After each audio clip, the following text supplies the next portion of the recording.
Hey, welcome back. So, today I want to talk to you guys about something that develops, that they very actively develop in your head. And I don't think there is a name for it, but not in the gang stalking arena. So, I want to call it a forced codependency. So, during my gang stalking, before it, I was a completely emotionally independent individual. But with time, you start giving importance to the judgment of gang stalkers. It starts actually it begins to matter to you, which is why the what they do actually becomes effective.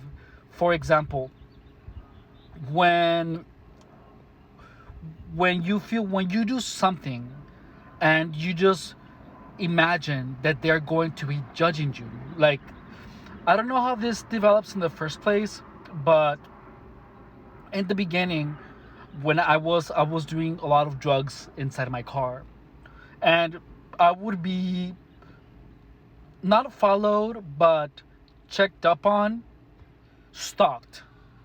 I don't want to say stalked because they never really followed me, but they would in between a lot of people keep an eye on what I was doing. So it would give me they would know what I was doing in my car. One, they would hear the click of the lighters, and then they would just know.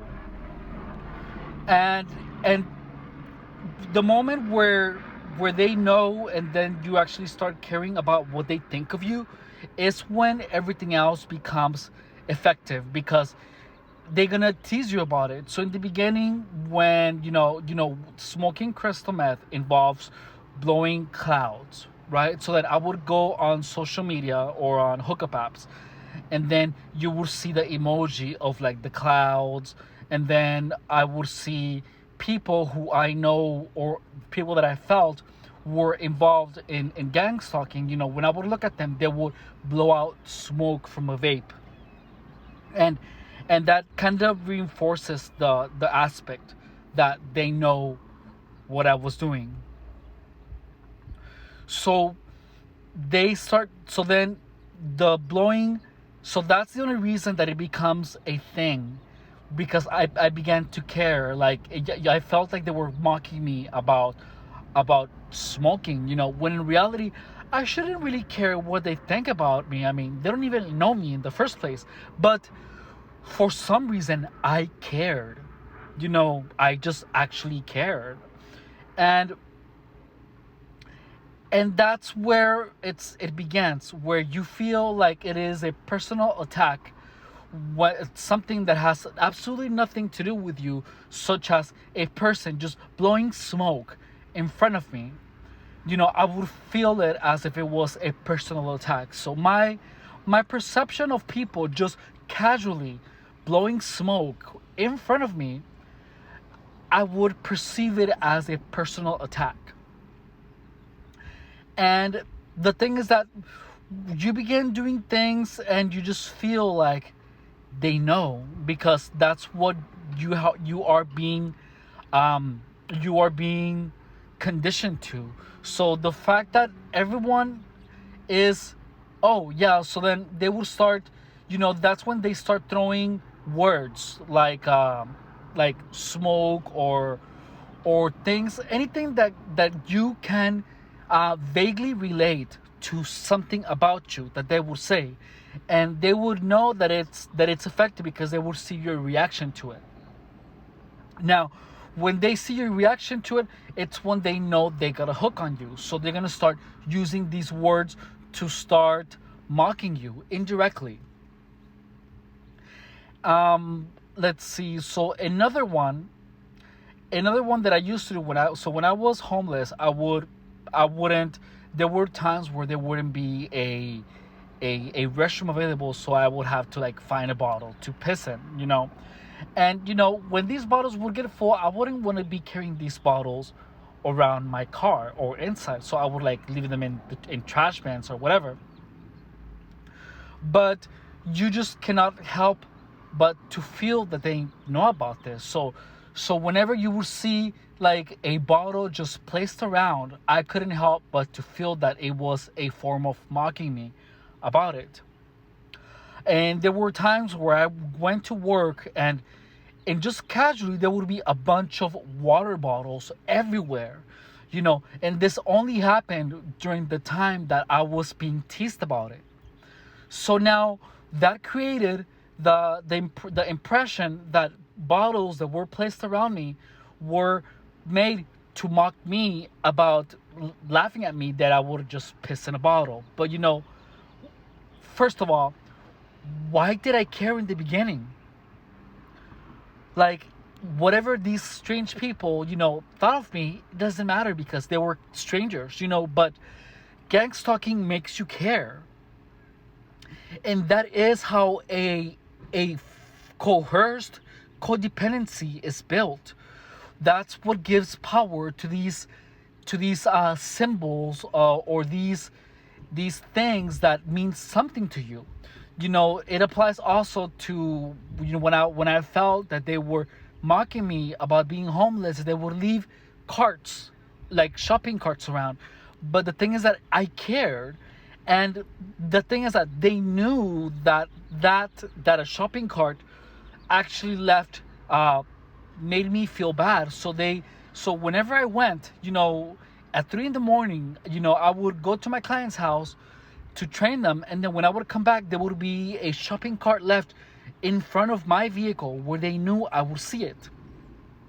So this is the codependency. Why did I care? If you're getting gang stalked, just know that you shouldn't care. Because not everyone knows. Even though it appears that everyone knows, they don't know the entire story behind it. They could have a complete different meaning to you, but the only thing that they know is that it affects you, is that it has a psychological impact on you, a negative psychological impact.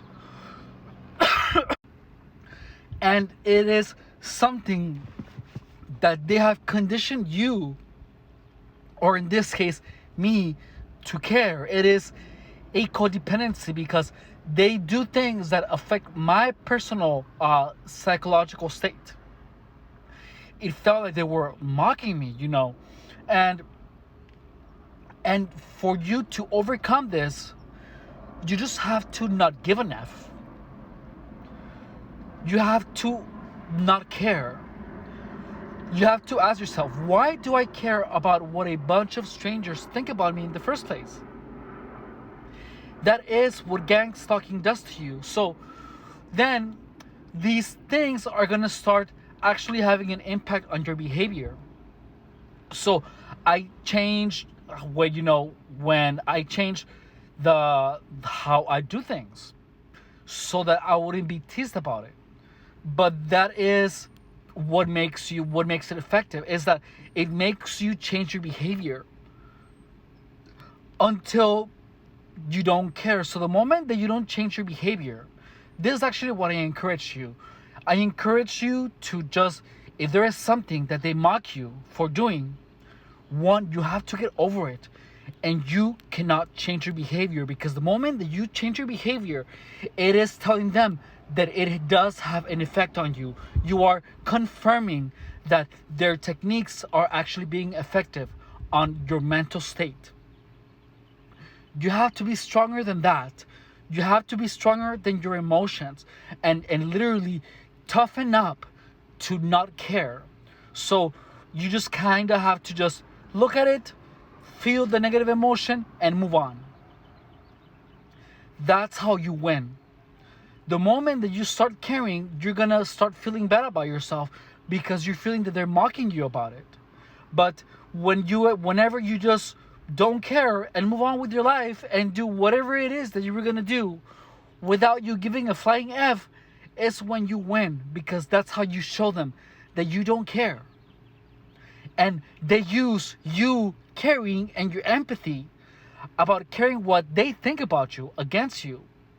The moment that you don't care, you are making the entire gang stalking operation futile. You're making it ineffective. You have to literally not care. And that's what I do now. I did change some of my behaviors, a lot of my behaviors, for them to be more socially acceptable. But the thing is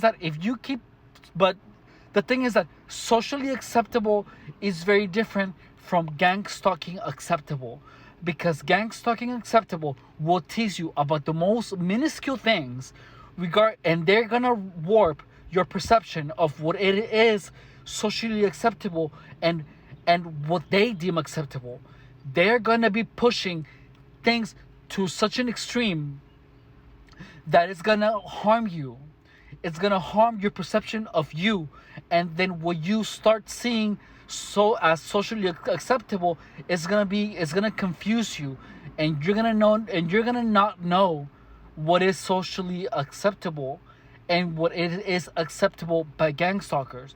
But the moment you don't care about what they think about you, you are gonna keep trusting your sense of what's right and what isn't, and then you're gonna just stop your perception on what they deem acceptable. This might feel a little bit tougher to comprehend, but it got me to a point where I didn't know what sandals to wear at what time. It got to the point where I was questioning in what order I should shower, if it was acceptable to pee in the freaking shower or not. They will bring in these things to make you doubt yourself and to make you uncertain of what to do, of what action to take, into the most personal level, that you're just gonna be confused and you're gonna lose a sense of who you are. And when that happens, you're giving them more control over your actions, and that is how you're gonna be dug in deeper into the whole gang stalking operation, because you are gonna lose sight of what is right, what is wrong, what is socially acceptable, what is deemed acceptable by them. But the truth is that you shouldn't care, and you're gonna be confused about what is and what isn't right. You're gonna be confused about everything that you do, to such an extent that you're going to give them power to move your actions, to influence you. That's what gives them power, is you caring about what they think about you. I gave them power to actually change a lot of my behavior to such an extent that I was harming myself. Like, that they made me believe that I was dirty beyond belief. And regardless of how much I would shower, of how much I would wash my hands, I would still feel dirty. And I began cleansing myself to such an extent that it was harmful to me, that I began getting itchy because I was scraping off all the oils that are supposed to protect my skin, but it just never felt clean enough. And that is one of the things that gang stalking does to you, is that you lose sense of what is right, what isn't, what is clean enough. And they're going to use that against you. That's how they made me into germaphobe. They literally made me into a germaphobe to such an extent that I was putting hand sanitizer every single time I touch anything. And they were well aware of my psychological process, to such an extent that one time when I went into the gym, there was trash everywhere. All the gang stalkers had their hair messed up. I'm not kidding. The trash cans in the gym were filthy, But I knew exactly what they were doing. I knew they were making me a germaphobe, and they knew exactly what they were doing. It was freaking amazing, because I was I was made to be literally a germaphobe. They made me, dude, someone that felt that everything was dirty, and this is how they did it. So they literally, all the gang stalkers that were participating, which were my roommates, they were implying. Once one of them was like, "It's disgusting that someone would pee in the restroom while they were showering." So they literally said that. Then they were literally just saying like, "You shouldn't be using. No one. You shouldn't be using." They never told this to me directly. Well, some of them did actually. They were actually saying you shouldn't be using the same sandals that you use inside the the dormitory that you used to walk outside in the streets. Which, I mean, they were kind of right to some extent, but the fact that they were checking which sandals I was using outside and inside of the dormitory says something to what extent that they were actually observing me. They went to the extent that they actually threw one of my sandals away. I put them in the trunk of my car, and they had access to my car, and they took one of them and threw it away. I never found it, so I know that someone stole it. So I went and used sandals, and then stupid me, I began changing the sandals. I got to the extent that I was sanitizing the bottom of my sandals before I got into the dormitory. So listen to how insane they were able to change my perception of cleanliness. So the moment also one time they actually were keeping an eye on me because I wanted to use another bottle of sanitizer, and because the big bottle was out and I wanted to carry the sanitizer with me, so I began pouring the big bottle of the sanitizer into the small one.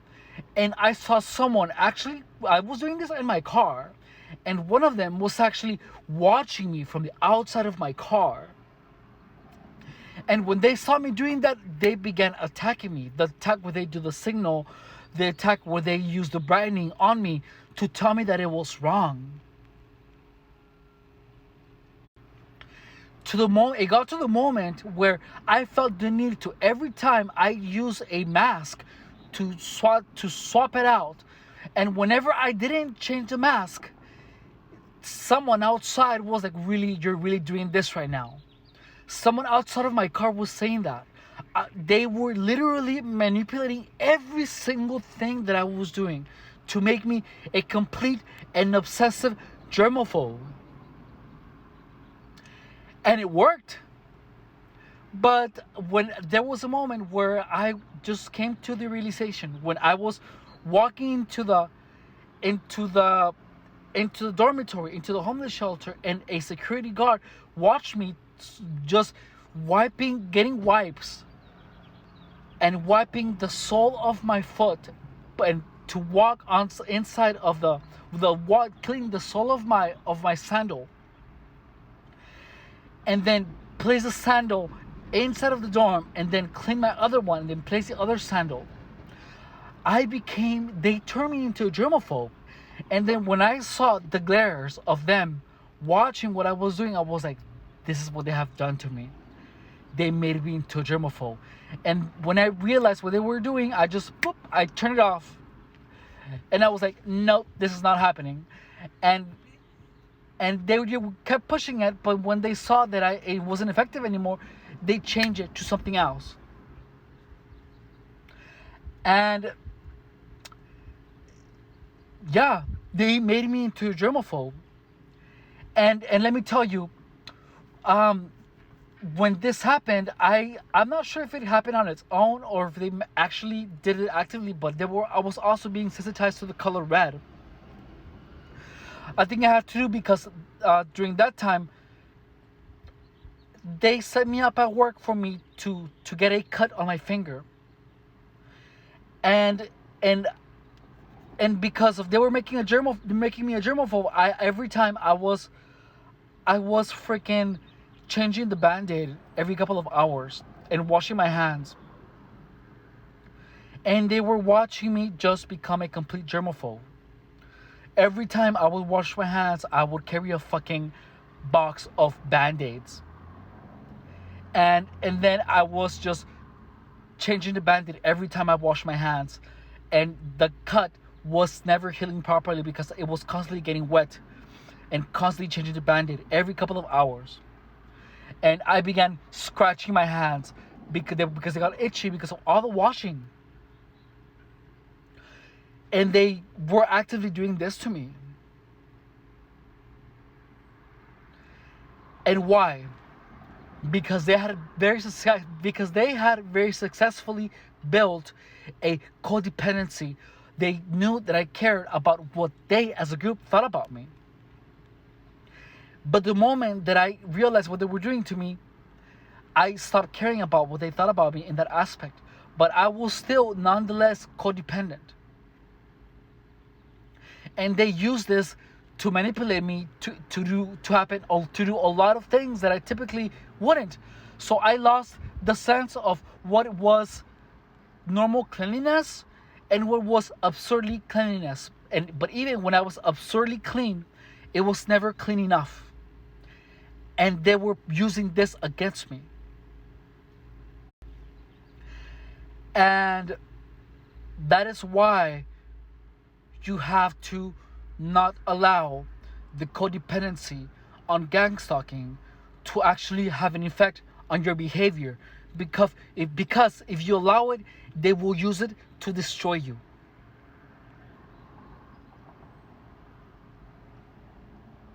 They will use it to destroy you.